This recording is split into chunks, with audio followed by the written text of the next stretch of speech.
Este video forma parte de una serie que conforma el curso de cálculo diferencial y quiero señalar que no es un video tutorial, sino un video de apoyo para dicho curso. Y en esta ocasión hablaré acerca de la demostración de límites utilizando la definición epsilon delta para el caso particular de la función cuadrática. Es decir, vamos a demostrar que el límite de x cuadrada cuando x tiende a c es igual a c cuadrada. Para ello haremos uso de la definición, la que dice que el límite de f de x cuando x tiende a c es igual a L si para todo epsilon mayor que 0 existe una delta mayor que 0, tal que si x menos c, la distancia de x a c es menor que delta pero mayor que 0, entonces la distancia de f de x a L será menor que epsilon. Bueno, y para ello nos vamos a valer del análisis preliminar. Este análisis preliminar nos llevará a dar una delta candidata para la demostración. Entonces, este análisis preliminar no es la demostración, sino un tratamiento previo que nos llevará con buen éxito a la demostración. Entonces partimos de lo que queremos. Queremos que el valor absoluto de x cuadrada menos c cuadrada sea menor que epsilon. Y lo que tenemos que hacer es manipular esa expresión de tal manera que en algún momento yo llegue a que x menos c es menor que algún valor que sea fijo y positivo.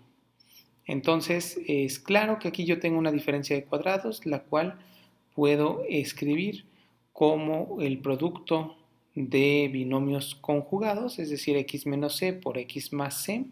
Eso sigue siendo menor que epsilon. Ojo que aquí no puedo yo decir que esto implica que el valor absoluto de x menos c es menor que epsilon dividido entre x más c en valor absoluto. Yo eso no lo puedo hacer porque esta que podría ser nuestra delta cumple con que es mayor que 0, claro, epsilon es mayor que 0 y el valor absoluto es mayor que 0, pero no cumple con ser fija, ya que conforme x se va moviendo el valor de delta cambiaría, entonces este procedimiento no es correcto. ¿Qué es lo que vamos a realizar? Pues bueno, vamos a hacer un procedimiento que en algunos límites será habitual. Vamos a convenir que la delta sea menor o igual que 1. ¿Por qué podemos hacer esto? ¿Por qué podemos dar un posible valor a delta? Porque aquí estamos diciendo que va a ser menor o que puede ser igual a 1. Bueno, nosotros sabemos que la delta tiene que ser mayor que 0.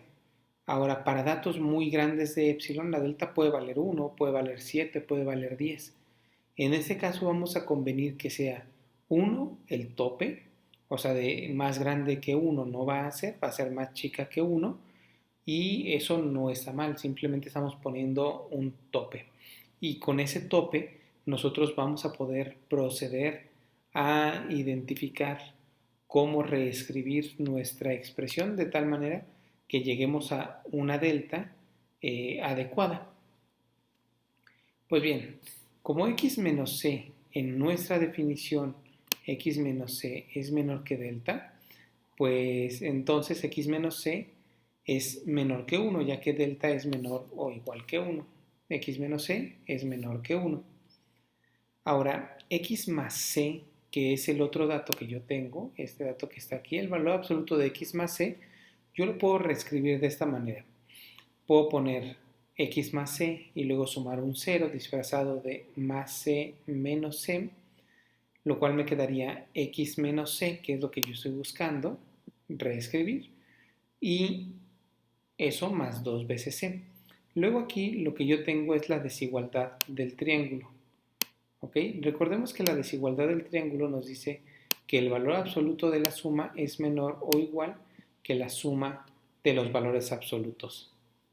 Entonces, yo tendría que este valor, que está escrito como el valor absoluto de x menos c más 2c, va a ser menor o igual que el valor absoluto de x menos c más 2 por el valor absoluto de c. ¿Qué estoy haciendo? Pues estoy sacando el 2 de ese valor absoluto, sería el valor absoluto de 2 veces c, pero como hay un producto lo puedo sacar y además el 2 es positivo y no le pasa nada con el valor absoluto. Entonces yo lo que tendría es que x más c es menor o igual que x menos c más 2 veces el valor absoluto de c. Pero ahora yo sé que x menos c es menor que 1.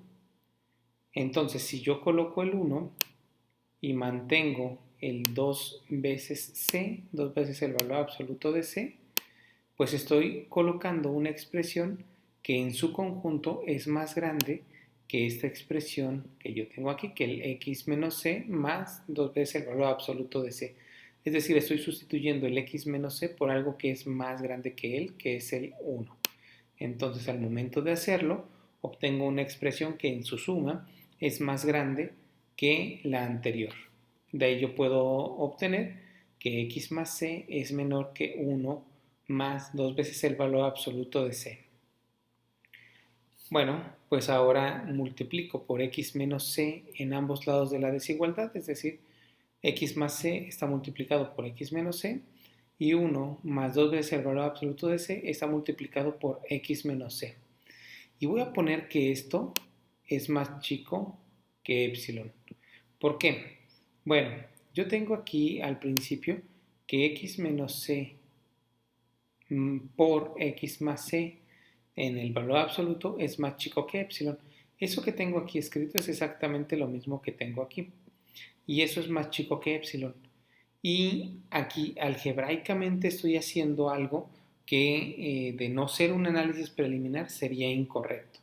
Estoy diciendo que como ahora yo tengo un dato que es más grande que x menos c por x más c, lo puedo poner en medio de dicha expresión y de epsilon. En principio yo no tengo garantía de eso algebraicamente hablando, pero siendo un análisis preliminar a mí me es útil porque cuando yo haga la demostración las implicaciones de regreso me van a permitir tener un buen manejo de esto que estoy diciendo ahora. Entonces, insisto, algebraicamente yo no tengo garantía de que este dato que aparece aquí caiga en medio de epsilon y del x menos c por x más c en valor absoluto.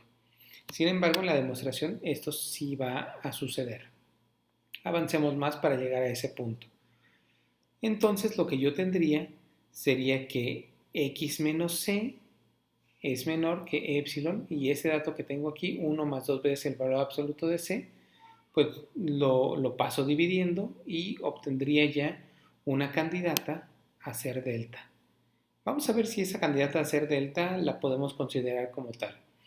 Yo tengo que epsilon es mayor que 0, 1 es mayor que 0, 2 es mayor que 0 y el valor absoluto es mayor que 0, por lo tanto, la suma de lo que yo tengo aquí abajo es mayor que 0 y positivo entre positivo es positivo. Entonces, este número es mayor que 0, pero además es fijo, no tengo ninguna variable en este dato c, a pesar de ser una literal, pues juega el papel de una constante, que es la constante a la cual se aproxima x. Pero aquí tengo un problema, porque yo ya había dicho que había tomado por conveniencia delta menor o igual que 1, y ahora estoy diciendo que aquí hay otra candidata a ser delta. ¿Qué es lo que voy a hacer con eso? Pues voy a definir la delta como la más pequeña de esos dos datos. Incluso lo pongo como delta menor o igual que ese mínimo entre estos dos elementos. Y ahora me voy a explicar por qué. ¿Por qué el mínimo de estos dos elementos? Imaginemos que, como la definición dice, para todo epsilon, pues tomamos el epsilon de 10 millones. Pues 10 millones dividido entre 1 más 2 veces el valor absoluto de c, si c es un dato lo suficientemente pequeño para no ser comparable con el 10 millones, pues el número que yo obtengo aquí va a ser muy grande y el 1 va a ser más pequeño. Entonces yo tomo la delta, que es la más chica, y con eso lo que yo garantizo es que se va a cumplir lo que nos dice la definición. Pero ahora imaginemos que epsilon es no 10 millones, sino 10 millonésimas. Entonces, suponiendo que la c es un dato pequeño, pero digamos no lo suficiente como para hacer crecer mucho este cociente, entonces lo que yo tendré será que esta división va a ser más pequeña que el 1, entonces me conviene tomar a esta para tener la garantía de que se va a cumplir lo que la definición nos dice. Es por eso que nosotros tomamos el mínimo entre estos dos elementos y cualquier delta que sea más pequeña que ese mínimo nos va a ser de utilidad. Pasemos entonces a la demostración. Tenemos que demostrar que el límite de x cuadrada cuando x tiende a c es igual a c cuadrada y utilizaremos la definición como una vía para hacer dicha demostración. Ok, pues comenzamos diciendo sea epsilon mayor que 0, definamos la delta que ya nos había dado el análisis preliminar como el mínimo entre 1 y epsilon partido por 1 más 2 veces el valor absoluto de c. Como por hipótesis x menos c es menor que delta, entonces x menos c es menor que cualquiera de estos elementos porque delta es menor o igual que el mínimo de ellos dos. Entonces, si el 1 es el mínimo de ellos dos, pues delta es menor o igual que 1. Pero si el 1 no es el más pequeño, sino es epsilon dividido entre 1 más 2 veces el valor absoluto de c, entonces delta es más chica que el más pequeño de ellos y también es más chica que el que sería el más grande. Entonces, en ese sentido, x menos c yo tengo garantía de que es menor que 1 por ser menor que delta y delta ser forzosamente menor o igual a 1 según quien sea el mínimo. Además, nosotros tenemos que x más c, que el valor absoluto de x más c, lo puedo escribir como el valor absoluto de x más c menos c. Ya habíamos hablado de este artificio de sumar un 0. Y eso es igual al valor absoluto de x menos c más 2c. Y por la desigualdad del triángulo, esto es menor o igual que x menos c más 2 veces el valor absoluto de c. Me voy así de rápido porque esa construcción ya la hicimos. ¿Y por qué sé que la voy a necesitar? Porque hice el análisis preliminar y ahí sé que tengo que reconstruir x más c para poder multiplicarlo por x menos c y obtener x cuadrada menos c cuadrada, que es el dato al que queremos llegar. Pues bien, de esta manera lo que yo tendría es que x más c es menor o igual que el dato que yo tengo hasta acá, que es x menos c más 2 veces el valor absoluto de c. ¿Vale? Este dato de aquí es este mismo dato de aquí. Pero ahora yo quiero sustituir el x menos c por un dato que sea más grande que él. Y algo que es más grande que x menos c es el 1. Entonces, si yo pongo 1 y el 2 valor absoluto de c lo mantengo, pues obtengo una expresión que es más grande que x más c. Entonces yo tengo que x más c es más chico que 1 más 2 veces el valor absoluto de c. Y voy a multiplicar por el valor absoluto de x menos c en ambos lados de esta última desigualdad. Entonces yo tendría que el valor absoluto de x menos c por el valor absoluto de x más c es menor que esta expresión, 1 más 2 veces el valor absoluto de c por el valor absoluto de x menos c.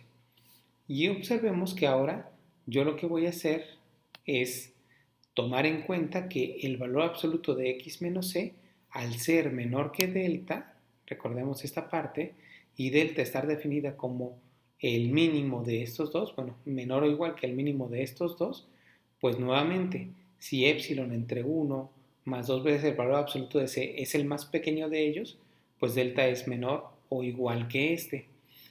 Pero si es más grande ese valor, pues delta va a ser más pequeña que epsilon entre 1 más 2 veces el valor absoluto de c. Y como x menos c es menor estricta que delta, pues x menos c va a ser menor estricta que epsilon entre 1 más 2 veces el valor absoluto de c. Por lo tanto, lo que yo tendría es que 1 más 2 veces el valor absoluto de c por x menos c es menor que 1 más 2 veces el valor absoluto de c por epsilon dividido entre 1 más 2 veces el valor absoluto de c. Es decir, ese dato que yo tengo aquí, ese dato lo coloco en esta parte de la desigualdad y ahora coloco algo que es más grande que x menos c. Y eso que es más grande que x menos c es esto de aquí. Entonces, si yo mantengo mi valor 1 más 2 veces el valor absoluto de C, si yo mantengo ese valor y lo multiplico por algo que es más grande, pues entonces yo voy a tener que el resultado va a ser más grande que este dato que tengo inicialmente. Y estos dos datos se cancelan, por lo tanto esto me queda epsilon. Es decir, yo llegaría a la conclusión de que este dato de aquí, x menos c por x más c, al ser más pequeño que esa expresión, y esa expresión a su vez ser más pequeña que epsilon, tendría que x menos c por x más c en valor absoluto es más chico que epsilon, de donde concluimos que x cuadrada menos c cuadrada en valor absoluto es menor que epsilon, y obtendríamos que el límite cuando x tiende a c de x cuadrada es igual a c cuadrada. Quiero cerrar este video haciendo notar la importancia en cuanto a uso del análisis preliminar. Sin un análisis preliminar es muy difícil que se ocurra que este va a ser una posible delta. El análisis preliminar nos es muy útil para poder saber cuál es el camino de regreso, pero también para determinar las deltas. Este límite, que en apariencia es muy sencillo, es x cuadrada igual a c cuadrada, resultó con unas complicaciones considerables respecto a los otros límites que he trabajado en videos anteriores. Es por ello que ante algunas preguntas que me han hecho sobre cómo podemos hacerlo sin el análisis preliminar, mi respuesta es, se puede hacer con un análisis preliminar implícito y simultáneo a la demostración.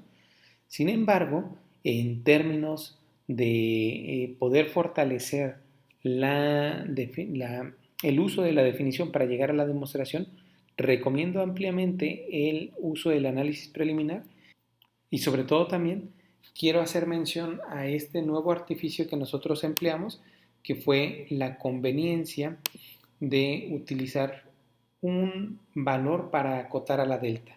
Ese valor puede ser 1, puede ser un décimo, puede ser un milésimo, puede ser 7, puede ser el dato que ustedes quieran. El punto es poner una cota. Lo que pasa es que con el 1 es más fácil trabajar.